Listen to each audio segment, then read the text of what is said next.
Hi viewers, কেমন আছেন সবাই? আশা করি ভালো আছেন। আজকের ক্লাসে আমরা অ্যাপ্রিশিয়েটিং পোয়েমস এটা নিয়ে আলোচনা করব।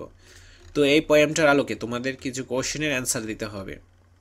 চলো এখন আমরা আজকে এই পোয়েমটা নিয়ে আলোচনা করি। তো তার আগে অবশ্যই পোয়েমটা কী করতে হবে, ভালোভাবে বুঝতে হবে। মাই books, I love my books, আমি আমার বই ভালোবাসি। দে আর দ্য হোমস, এগুলো মানুষদের ঘর। অফ কুইন্স অ্যান্ড ফেরিস, রানী এবং পরীদের। নাইটস অ্যান্ড নুমাস, যোদ্ধা ও বনমানুষের। Each time I read I make a call, যখনই আমি পড়ি আমি একটি কল দিই।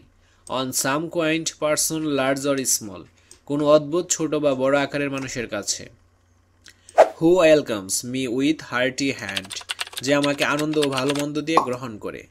And led me through his wonderland, এবং আমাকে তার রূপকথার দেশে নিয়ে যায়। Is book is like a city street, প্রতি বই হলো এমন যেন একটি শহরের রাস্তা। Along whose winding way I meet, যার ঘুরানো রাস্তায় আমি দেখা করি। New friends and old who laugh and sing, নতুন এবং পুরাতন বন্ধুরা যারা হাসে এবং গান গায়। And take me off adventuring, এবং আমায় নিয়ে যায় নতুন অভিযানে। এসএসসি 2025 শেষ মুহূর্তের প্রস্তুতি কোর্সটি করে পরীক্ষার টেনশন আজই দূর করে ফেলো। এই স্পেশাল প্রোমো কোড ব্যবহার করলে পেয়ে যাবে 500 থেকে 1000 টাকা পর্যন্ত ডিসকাউন্ট। কোর্সটি সকল গ্রুপের জন্য অ্যাভেলেবল। তো এখন কোশ্চেনগুলা কি? How does the speaker feel for his books, বক্তা তার বইয়ের জন্য কেমন অনুভব করেন। The speaker feels an intense love for his books, বক্তা তার বইয়ের প্রতি তীব্র ভালোবাসা অনুভব করেন। To whom the speaker's books can be compared in the poem, কবিতায় বক্তার বই কার সাথে তুলনা করা যায়। In the poem the poet says that his books can be compared to the Holmes of queens, fairies, knights and gnomes, কবিতায় কবি বলেছেন যে তার বইগুলোকে রানী, পরী, নাইট এবং গণমের বাড়ির সাথে তুলনা করা যেতে পারে। How does the quaint person of his books welcome the speakers, তার বইয়ের বিচিত্র ব্যক্তি কিভাবে বক্তাকে স্বাগত জানায়। The quaints person of his books welcomes the speaker with a warm and friendly gesture, তার বইয়ের বিচিত্র ব্যক্তি একটি উষ্ণ এবং বন্ধুত্বপূর্ণ অঙ্গভঙ্গিকে বক্তাকে স্বাগত জানায়।